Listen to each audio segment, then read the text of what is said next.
Маска жасап машықтаныңыз. Бетке арналған маскалар. Масканың түрі өте көп болғандықтан, солардың ішінен өзіңізге пайдасын таңдай білуіңіз керек. Табиғи қоспалармен жасалатын маскалардың шипасы мол. Біріншіден, ұзақ сапардан шаршап оралсаңыз, немесе бірнеше күн дұрыс ұйықтай алмаған болсаңыз, салқындатылған ит мұрын тұнбасы беттің шаршағанын басады.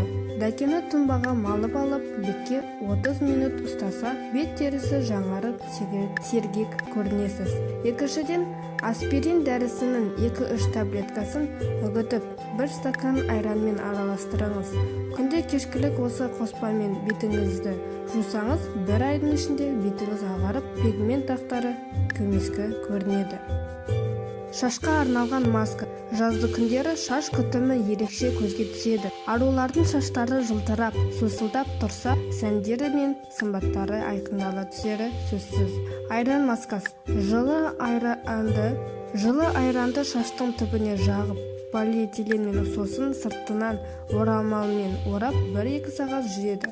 Кейін шашты сусабынмен жусаңыз, шашыңыз жұмсарып жылтырайды. Мұны аптасына 1 рет жасағаныңыз дұрыс.